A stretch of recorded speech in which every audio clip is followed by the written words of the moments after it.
Buenas tardes, hermanos. En este video vamos a ver la parte 3 del capítulo 9 en nuestro estudio del libro de D.A. Carson, Orando con Pablo. Si no has visto la parte 1 y la parte 2, te recomiendo que vayas a ver esos videos primero.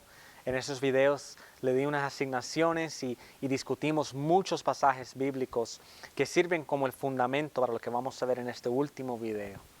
Entonces, de nuevo te animo a que vayas a ver estos videos primero si ya no lo has visto. Y en este video vamos a ver unos pasajes más que utiliza Carson para argumentar las dos verdades que él presenta en este capítulo, que lo vamos a repasar ya mismo.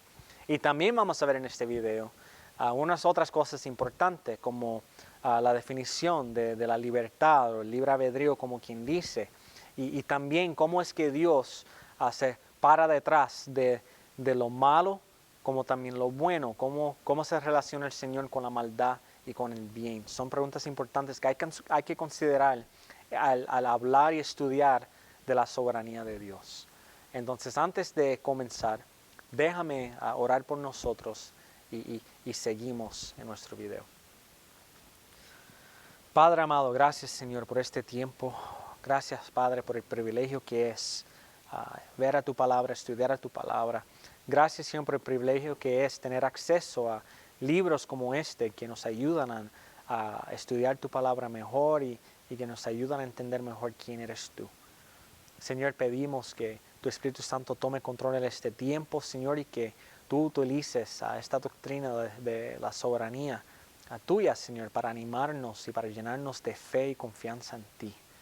Y Señor, hay un elemento de misterio en esto, Padre. Jamás vamos a poder comprenderlo completamente, Señor, que eso nos lleva a confiar en ti, a depender de ti y a reconocer que nosotros somos meras criaturas que jamás van a poder entender las cosas perfectamente y que tú eres Dios. Y por lo tanto somos llamados a no entenderte perfectamente, sino simplemente a creerte, a confiar en ti y a obedecerte. Entonces tome control de este tiempo, pedimos en el nombre de Jesús. Amén. ¿Cuáles son esas dos verdades que argumenta Carson en este capítulo? La primera verdad es esta: Dios es absolutamente soberano, pero su soberanía nunca funciona en las Escrituras para reducir la responsabilidad humana.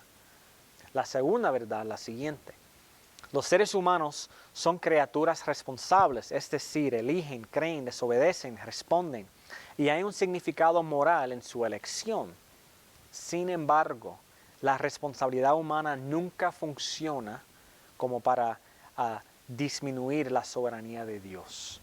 Y nunca funciona para hacer a Dios contingente o dependiente de lo que hagan los seres humanos. Entonces, ¿cuáles son otros versículos o pasajes que utiliza Carson para demostrar a la vez en el mismo pasaje que Dios es soberano y el hombre es responsable? ¿Dónde más vemos eso en la Biblia? Bueno, lo vemos en Hechos capítulo 18, de 9 al 10. En el capítulo 18 vemos que Dios elige a las personas a la salvación y que esa verdad debe motivarnos a evangelizar. Después de sentirse desanimado y se quería ir de Corintios, Pablo, Dios ve esto en Pablo, que está desanimado, que se quiere ir de Corintios, pero el Señor le dice que no se vaya, que se quede ahí. ¿Por qué? Escuchen en el versículos 9 y 10, Hechos 18. Entonces el Señor dijo a Pablo en visión de noche: no temas, sino habla y no calles, porque yo estoy contigo y ninguno pondrá sobre ti la mano para hacerte mal, porque yo tengo mucho pueblo en esta ciudad. El hecho de que pueda haber muchas personas en ese pueblo que van a responder positivamente a la proclamación del Evangelio, algo que Dios mismo se iba a encargar de eso. Dios es soberano, Él mismo está diciendo: yo tengo gente en este pueblo. Eso motivó a Pablo a quedarse. Y Dios se lo comunicó para motivarlo a que se quedara. Entonces la soberanía de Dios en la salvación de las personas no es una excusa para no evangelizar, no es una excusa para no ir a las naciones. Al revés, nos debe motivar. Dios en su palabra nos dice que Él tiene personas de todo pueblo, tribu y nación. Eso quiere decir que donde quiera que vayamos, puede haber personas ahí que que Dios va a llamar para así salvarlo. Entonces, por lo tanto, donde quiera que vayamos, debemos sentirnos motivados a predicar el Evangelio. Porque siempre hay una posibilidad que haya personas ahí quien Dios va a llamar para así salvarlos. Y también esto nos debe motivar a seguir siendo fiel, aun cuando parece que nuestro ministerio no está dando mucho fruto. Pablo se quería ir, estaba siendo perseguido, la estaba pasando difícil. Pero el hecho de que Dios tenía personas en ese pueblo lo animó a quedarse y a seguir siendo fiel y a seguir sirviendo. Entonces, mi deseo es que nos anime a nosotros a hacer lo mismo. Otro pasaje donde vemos la soberanía de Dios y la responsabilidad del humano. Hechos 4, 23 al 30. Este es el último pasaje que utiliza Carson. Y aquí vemos algo muy importante y muy interesante. En este pasaje vemos donde Juan y Pedro se reúnen con la iglesia después que los soltaron de la cárcel. Y nosotros sabemos, al seguir leyendo el libro de Hechos, que pronto viene la persecución hacia ellos. Y parece que ellos mismos entienden que lo que viene de ahora en adelante va a ser más y más difícil. Entonces comienzan a orar. Y en el capítulo 4, versículo 24, vemos en su oración que ellos reconocen que Dios es soberano y que está en control de todas las cosas. Y acuérdate, ellos están diciendo eso cuando hace poco salieron de la cárcel. Estaban encarcelados, pero aún así ellos entendían que Dios era soberano y que es soberano y que Dios sigue estando en control. Si estaban en la cárcel era parte del plan de Dios. Él es soberano sobre sus vidas, pero en adición a eso también confiesan ellos que Él es el creador de los cielos y de la tierra. En otras palabras, que Él es soberano sobre todo que existe. En esa oración, ellos afirman que Dios aún sigue siendo soberano sobre toda la creación, aun cuando las naciones y los reyes rebelan en contra de Él. Y mientras ellos siguen orando, vemos en el versículo 26, ahí de Hechos 4, que ellos citan al Salmo 2. Vemos esto en el versículo 26 y citan al Salmo 2, versículo 4. ¿Qué es lo que dicen? ¿Qué están citando? Se reunieron los reyes de la tierra y los príncipes se juntaron en uno contra el Señor y contra su Cristo. Si nosotros fuéramos a ver al Salmo 2, vemos en el contexto de ese Salmo que el Señor no estaba preocupado por los que se rebelaban en contra de Él. De hecho, dice en el Salmo que Dios se burla de ellos, se ríe de ellos. Entonces, es muy probable que Juan y Pedro y la iglesia, mientras estaban orando y citando a este Salmo, estaban conscientes del contexto del Salmo. Ellos sabían que aun cuando los reyes y las naciones se rebelan contra el Señor, Él sigue siendo soberano, incluso Él se ríe de ellos. Ahora, mientras ellos consideraban al Salmo 2 en su oración, vemos en el versículo 27 de Hechos 4, que ellos interpretan lo que le pasó a Jesús como el cumplimiento de lo que vemos en el Salmo 2. Hechos 4, versículo 27. Porque verdaderamente se unieron en esta ciudad contra tu santo Hijo Jesús, a quien ungiste, Herodes y Poncio Pilato, y los gentiles y el pueblo de Israel. Acuérdate, en el Salmo 2 dice que las naciones se van a levantar contra el ungido de Dios. Pues mira, ellos entienden que eso se cumplió con lo que pasó con Jesús. Herodes y Ponce Pilato y los gentiles y el pueblo de Israel se levantaron en contra de Cristo y lo crucificaron. Pero su oración no termina ahí. Aunque ellos entienden que la peor rebelión que sucedió en la historia del mundo fue en contra de Jesús, fue la crucificación de Jesucristo, el ungido, el Mesías. Y aunque ellos también reconocen que esos hombres eran responsables por sus acciones, lo mencionan por su nombre, Herodes, Ponce Pilato, gentiles, el pueblo de Israel, ellos eran responsables por lo que hicieron a Jesús. Aún con todo y eso, ellos entienden que esto no sucedió fuera del control de Dios. Ellos sabían que el Señor seguía controlando todo. Entonces, por eso ellos dicen lo siguiente en el versículo 28. Para hacer cuanto tu mano y tu consejo habían antes determinado que sucediera. Herodes y Poncio Pilato, con los gentiles y el pueblo de Israel, para hacer cuanto tu mano y tu consejo habían antes determinado que sucediera. Entonces, hermanos, el Señor estuvo en control de lo que sucedió. Y eso es muy importante. Pensar o creer que no era el plan de Dios que Cristo entregara su vida en la cruz.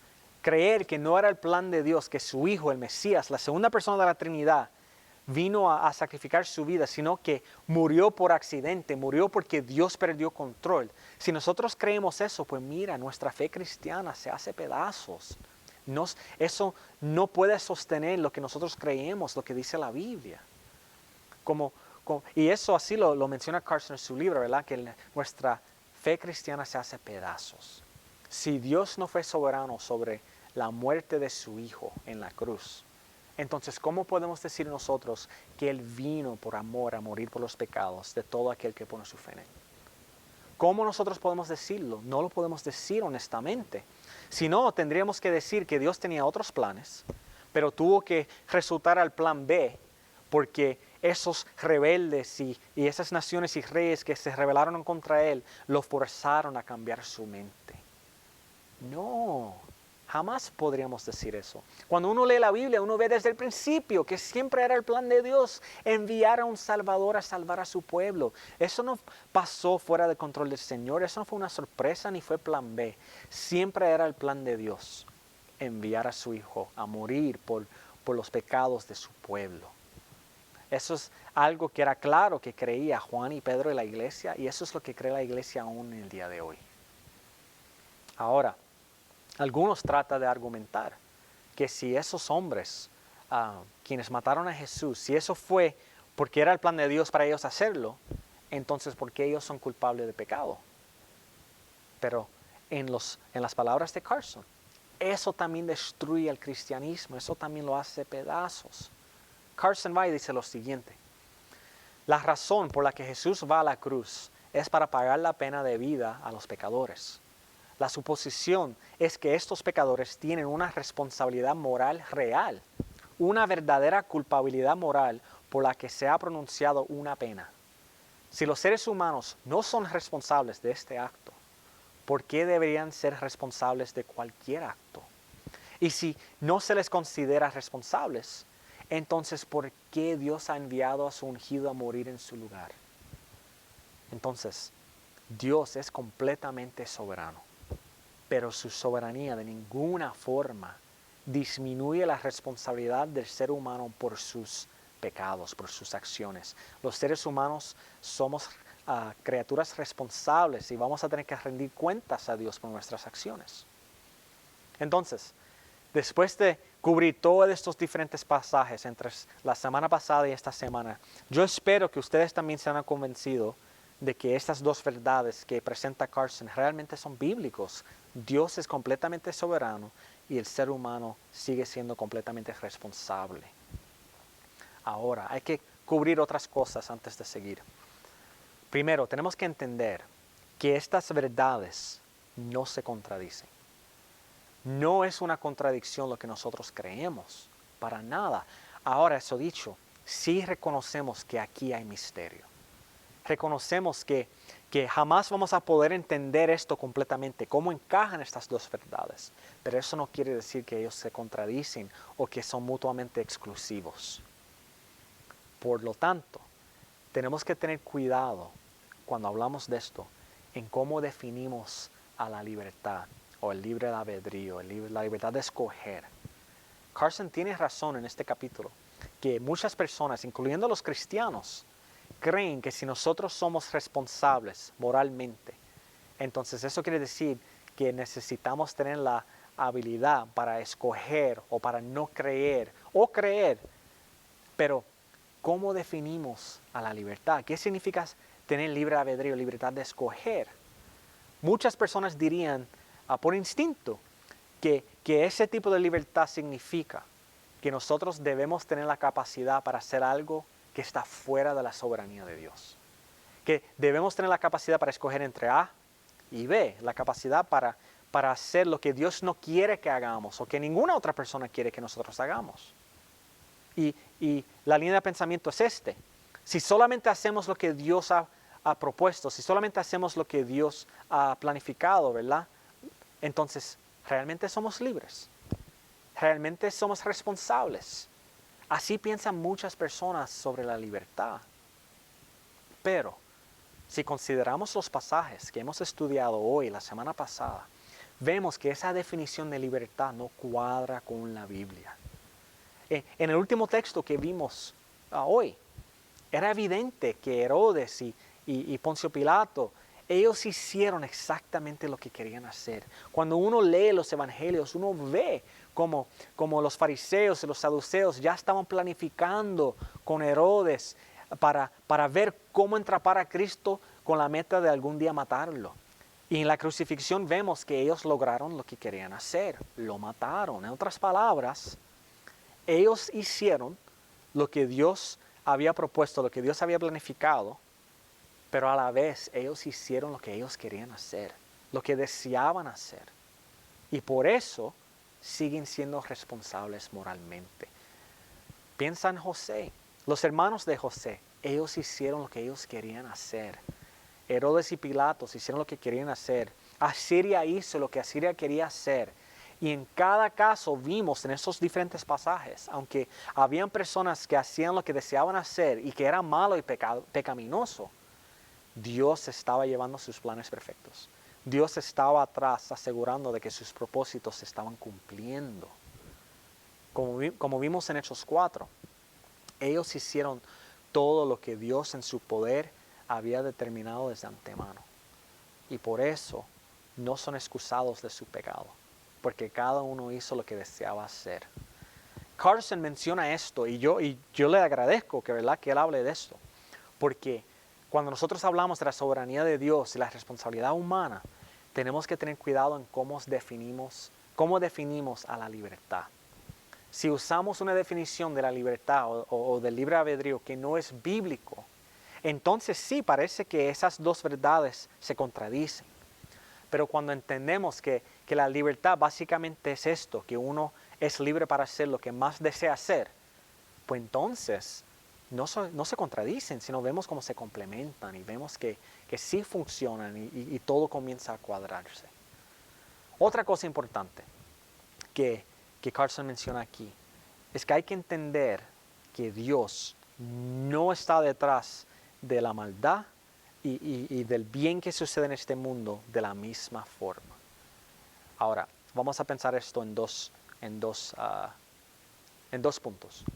Primero, no debemos pensar que Dios no está detrás de la maldad de ninguna forma. No podemos pensar eso.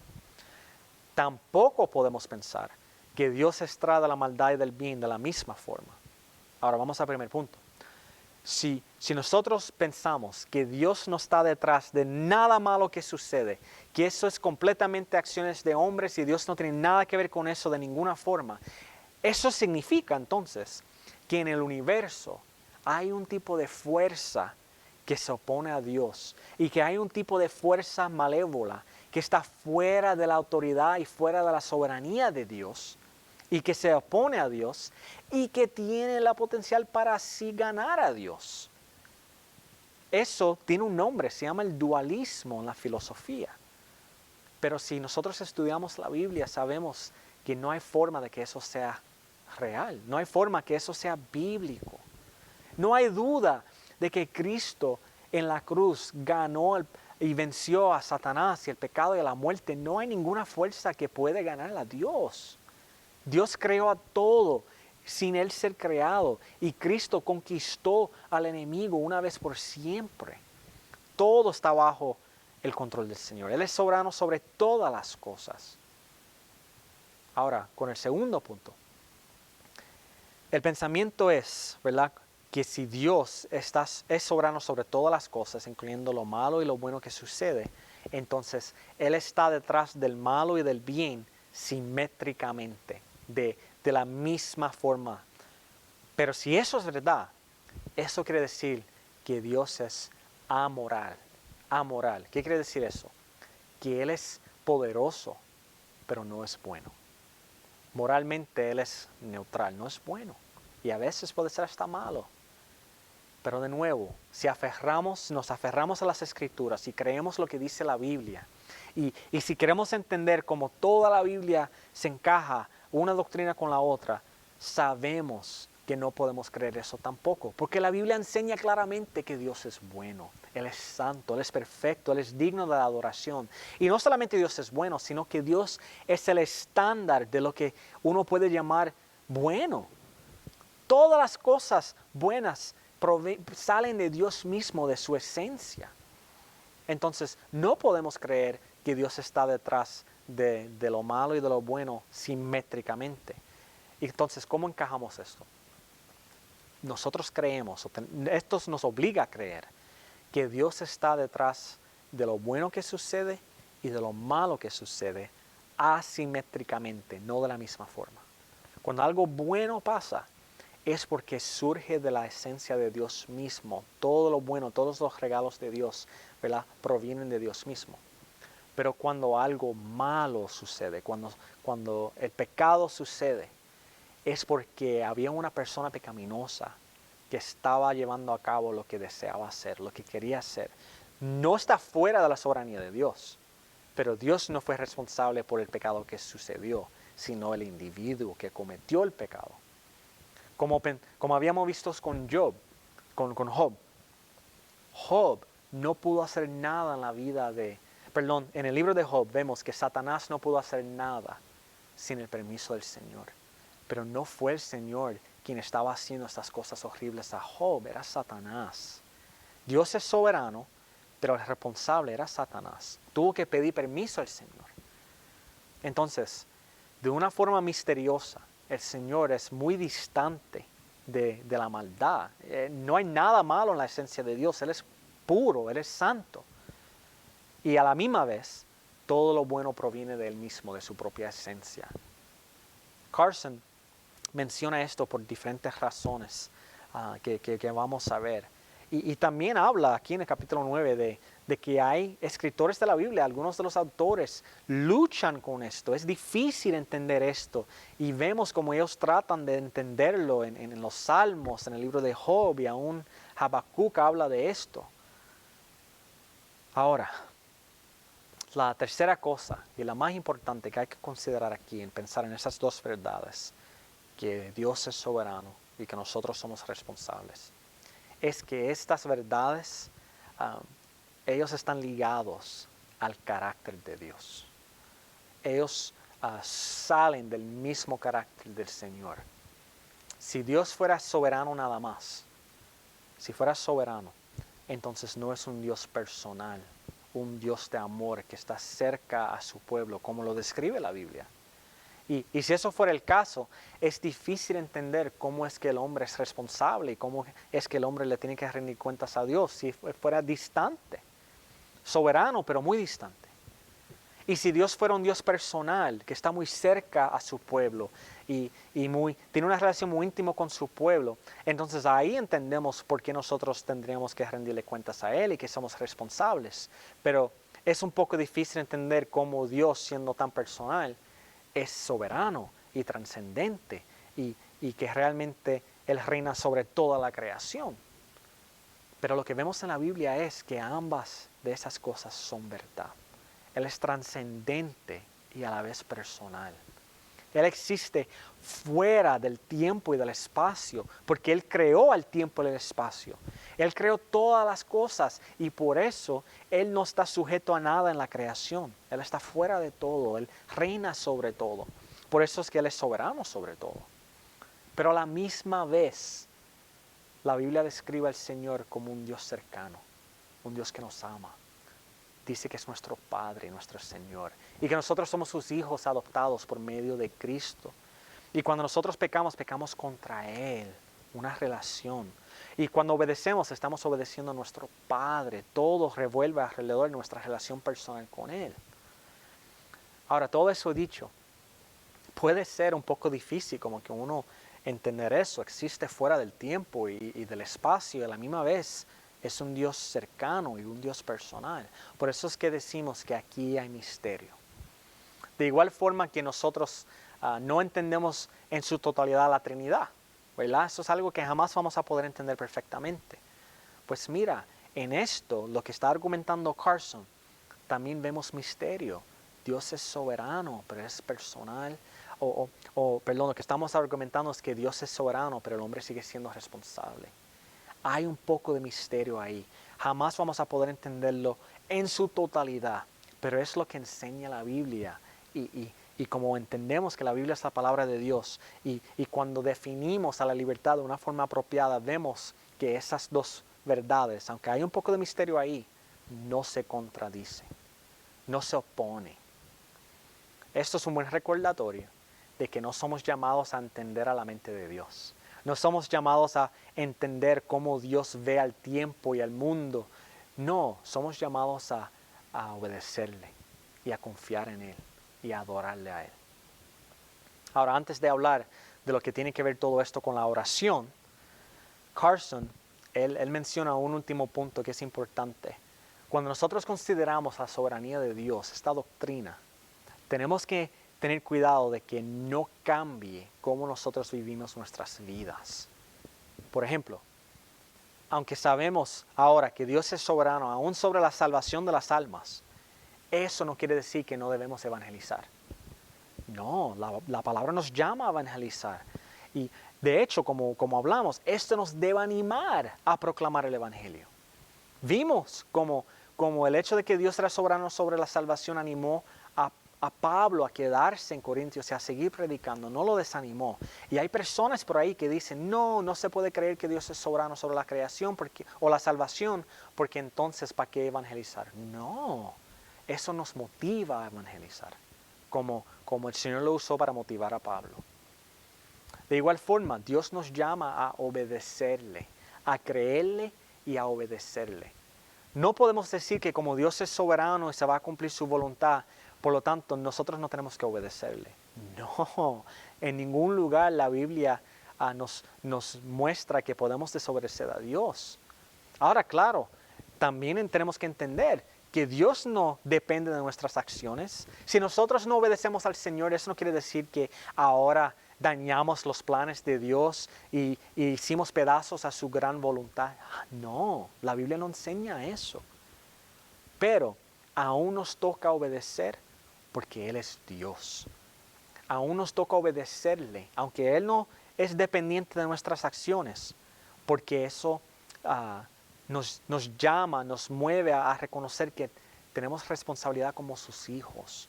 Tenemos responsabilidad como los que fueron adoptados por Cristo. Ahora que Él es nuestro Padre, Él es digno de nuestra obediencia y nuestra adoración.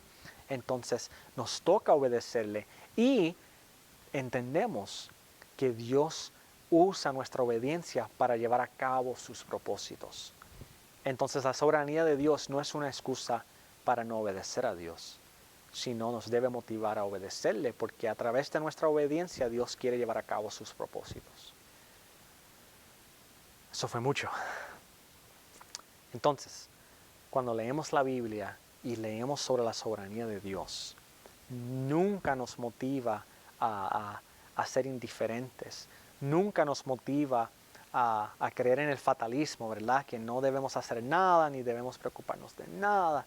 No, esto nos debe motivar a sentir paz y a sentir un profundo consuelo, a pensar en que Dios está en control de todas las cosas, que Dios ayuda a todas las cosas para el bien de los que lo aman a Él, de los que Él llama conforme a sus propósitos. El Señor está en control y por eso podemos nosotros descansar y confiar. Entonces, para terminar, la última pregunta: ¿cómo funciona la soberanía de Dios en la Biblia cuando también vemos a la oración, ¿verdad? ¿Cómo esto afecta a la oración? Pues mira, como hemos visto ya, no debe desanimar a nadie a orar. La soberanía de Dios no nos debe desanimar a orar. Ahora, Carson señala que sí, la soberanía de Dios debe afectar cómo oramos. Por ejemplo, en Mateo capítulo 6, versículo 8, ahí Jesús le dice a sus discípulos que no oren como los impíos, que se pasan diciendo muchas palabras que no se entienden, que esos paganos creen que por decir muchas palabras Dios lo va a escuchar. No. Sin embargo, ¿qué Él le dice a ellos? Dice, no sea como ellos, porque ya tu Padre en el cielo conoce cuáles son sus necesidades, aún antes que tú le preguntes a Él. Lo estoy parafraseando. Dios conoce nuestras necesidades aún antes de nosotros orar. Eso, por lo tanto, debe influenciar cómo oramos. No tenemos que decir muchas palabras, ni ser lo más elocuentes, ni hablar por mucho tiempo, sino ser humildes y presentar nuestra necesidad. Pero vean, aunque Dios sabe cuáles son nuestras necesidades, no dice, por lo tanto, no ores. No, dice que ore con humildad, ore con las palabras que necesitas. Entonces, también esto nos debe acordar, ¿verdad? Que el cristiano debe perseverar en la oración. Aunque Dios conoce nuestras necesidades, debemos ir a Él y orar y interceder. Vemos esto en Lucas 11, Lucas 19. ¿Por qué? Porque a través de la oración Dios lleva a cabo sus propósitos. Vemos también que la soberanía de Dios funciona para así mover a su pueblo a orar de acuerdo a la voluntad de Él. Vemos esto en Juan capítulo 17. Jesús reconoce de que el tiempo del Padre ha llegado y que por lo tanto el momento para el Hijo ser glorificado ha llegado. ¿Y qué quiere decir que el Hijo va a ser glorificado? Quiere decir que el Hijo va a morir en la cruz. Va a morir por el pecado de todo que pone su fe en Él. Y se va a levantar de la tumba a los 3 días. Y cuando Él se levanta de la tumba y vuelve a la mano derecha del Padre, Él va a regresar a la gloria de lo que Él se disfrutaba antes que vino al mundo. Él va a volver a la gloria del Padre, a la presencia del Padre. Ahora, cuando Jesús reconoce que ya ha llegado el tiempo del Padre para el Hijo ser glorificado, ¿cuál fue su respuesta? Fue sencilla. Él le dice, Padre, glorifica a tu Hijo. Él oró para que la voluntad del Padre se llevara a cabo. Él no piensa que bueno, como ya llegó el momento, no hay razón para orar. ¿Para qué orar? Si ya llegó el momento y ya yo sé que el plan del Padre se va a llevar a cabo, Él es soberano. No, Él no pensó así. Tampoco simplemente dijo que se haga tu voluntad. No, Él oró de una forma personal y específica. Él se sometió a la voluntad del Padre y oró y le pidió al Padre, Padre, si esta es tu voluntad, pues entonces sí, glorifica a tu Hijo. Que tu voluntad se lleve a cabo en mi vida. También vemos esto en Daniel capítulo 9. Aunque Daniel sabía que el tiempo de exilio del pueblo iba a llegar, se iba a acabar, los prometidos 70 años estaban llegando a su fin. Como él sabía que ese tiempo venía, él no dijo, pues, ¿para qué orar? Solamente hay que esperar un poquito más y se va a acabar todo esto. No voy a orar ni pedirle nada a Dios. No, su reacción fue orar. Él oró y de hecho vemos en Daniel 9 que él confiesa su pecado y confiesa el pecado del pueblo. Él pide al Señor que perdone a su pueblo y que muestre misericordia por el bien de su propio nombre. En otras palabras, como él sabe lo que venía, porque sabe que Dios es soberano, él ora para que en el proceso de Dios llevar a cabo su voluntad, que lo haga de una forma que Él mismo sea glorificado. Que lo haga de una forma que su nombre sea honrado y que todos puedan verlo como un Dios de misericordia. Él ora de acuerdo a la voluntad del Padre. Varias veces en las Escrituras también vemos como las oraciones de algunos hace que Dios cambie lo que Él va a hacer. Que Dios se arrepiente de sus acciones. Vemos esto en Éxodos capítulo 32, de 9 al 10. En ese pasaje vemos como el Señor estaba furioso con su pueblo por su idolatría. Y por eso le dice a Moisés que lo iba a destruir y básicamente que iba a comenzar de nuevo. Pero Moisés sabe que Dios hizo un pacto con Abraham y le acuerda al Señor que se acuerde de su pacto con Abraham, Isaac y Jacobo. En otras palabras, Moisés sabía que si el Señor fuera a destruir al pueblo, Él iba a estar rompiendo su promesa con Abraham. Y como él sabía que Dios era fiel, él ora y pide al Señor bueno, vemos lo siguiente, 32:12 de Éxodos. Vuélvete del ardor de tu ira y arrepiéntete de este mal contra tu pueblo. Y después que el Señor le pide al Señor que que se vuelve de su ira y que no lleva a cabo lo que él dijo que iba a hacer. Vemos en el capítulo 32, versículo 14, entonces Jehová se arrepintió del mal que dijo que había de hacer a su pueblo. Ahora, ¿significa esto que el Señor no es soberano y que la oración le hace cambiar su mente? No, eso no es lo que debemos sacar de esto. Y hay mucho que podemos decir aquí. Aquí en el capítulo 9 Carson elabora mucho, por eso les animo a que compren el libro y que lo lean con calma. Pero básicamente, si el Señor hubiera destruido a su pueblo, entonces, como señala Carson, de una forma paradójica o paradójicamente, habría demostrado ser inconsistente en no mantener su pacto original con su pueblo. Eso es lo que vemos cuando, lo que vemos aquí es que Dios quiere que su pueblo intercede. Dios quiere que su pueblo ore y que vaya a Él pidiendo misericordia y pidiendo que Él actúe a favor de su pueblo. En Ezequiel capítulo 13, versículo 5, vemos como Dios habla de los profetas falsos de Israel y cuál es su contención con ellos. Que ellos no interceden por el pueblo. Y en una última instancia vemos en Ezequiel 22, capítulo 30, que Él va a derramar su ira sobre ellos por no orar, por no interceder con Él para el bien de su pueblo. Dios quiere que su pueblo intercede con Él. ¿Por qué?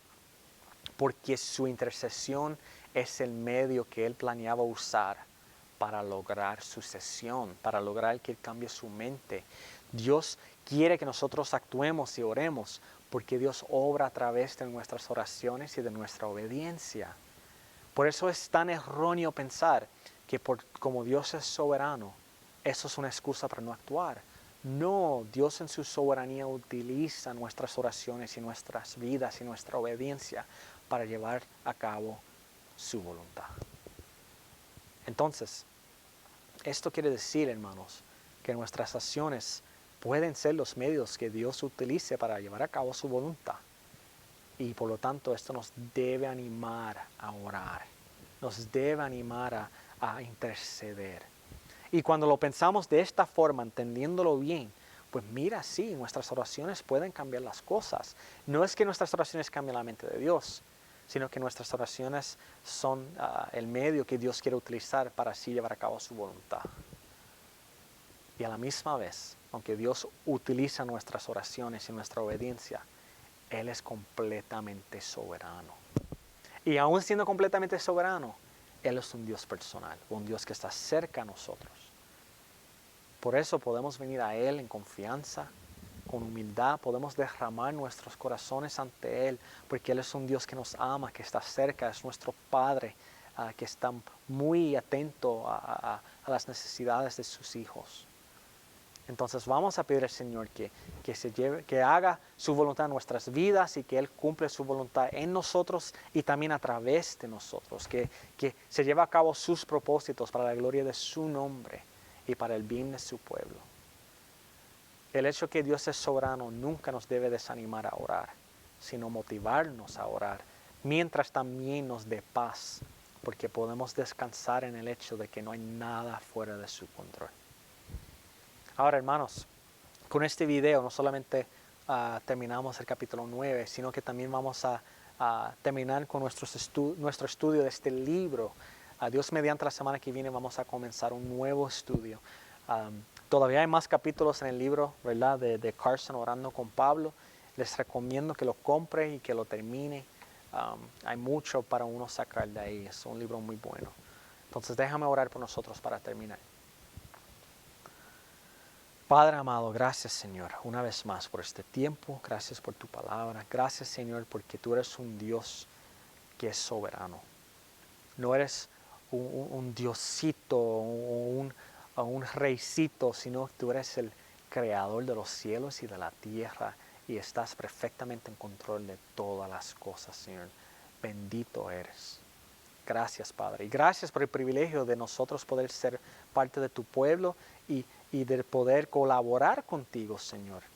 Nos llamas a obedecerte y a orar y tú usas nuestras vidas y nuestras oraciones para llevar a cabo tu voluntad, Señor. Qué privilegio. Señor, que esto nos anime a hacerte más obediente, a hacerte más fiel y que nos anime a querer más de ti, a saber más de ti, Señor. Entonces utilizas estas verdades para ayudarnos a crecer en amor a ti y a tu palabra y a ser personas que oran con confianza, Señor. Pedimos esto en el nombre de Jesús. Amén.